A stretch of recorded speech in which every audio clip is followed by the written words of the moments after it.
Today we're quickly going over Labuschagne's technique and Rohit Sharma. Where will he bat for India in the batting lineup now that he's back in the fray?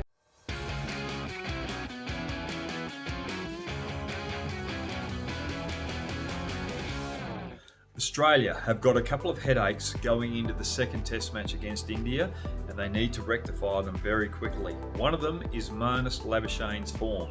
I found a little flaw in his technique.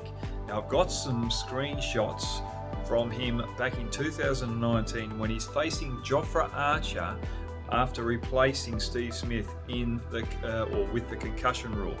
Now look at the balance of Labuschagne here.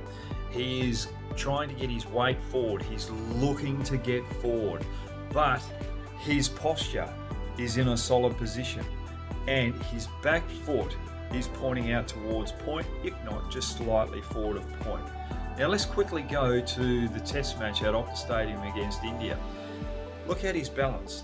It seems to be on the back foot, and that back foot seems to be pointing back towards gully, if not for slip. Now, how can you get good solid balance there, a good foundation to be able to move quickly forward and quickly back? So Labuschagne has got to stop tinkering with his technique, get back to basics, get that back foot in a position where it's going more towards point, and look to get forward, get that weight going forward. And when you do that, you pick the ball up a little bit earlier. If it's short, you can rock back as quick as possible, and if it's full, you get there and play the perfect cover drive. Now with Labuschagne not sure of his technique at the present stage, he might be working on it in the nets, and he's got to be diligent on it. He's got to make sure that he gets that footwork in a pattern where he will be confident out in the middle. He doesn't want to get out in the middle in the heat of battle, worried about getting his feet in the right positions, because it will cause him to be a little slow to react, and he'll be a sitting duck for the batsman. So when you're at this level, at top class level, you've got to have your foundations right. You've got to have your technique right. When you're out of the middle, you've got to trust your game. And it's just letting your unconscious mind react to the moment that is presenting itself. So if the bowler bowls a full ball, you've got to think, right, I've got to get forward, I've got to defend it, or I've got to attack it or leave it. Same with the back foot shots as well. So Labuschagne, hopefully he's working on that technique, getting it right so that he can be at his best with his mind clear and just trusting his technique and reacting to the ball that's coming with him.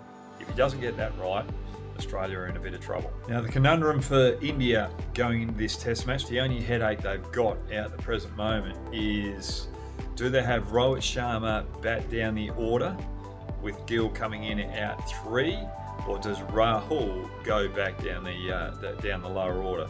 For me, Rohit Sharma hasn't been in the best of form over the last couple of months, or probably even year and a half. It would be best for him to drop down, and the players that are in form, in good touch, let them go out and take on the bulk of the Australian bowling when they are fresh. Rohit can bat out number 6. If I look at his stats at number 6, he's averaging 44 there with some 300s and I think 950s in that particular position. He's got a good conversion rate, and he'll be batting after part, but with Reddy and Sundar as well. And he can provide a little bit of leadership there and help those particular players grow and feel a lot more comfortable at test level. He can start to play that nurturing role. So I've talked about Labuschagne, I've talked about Rohit Sharma.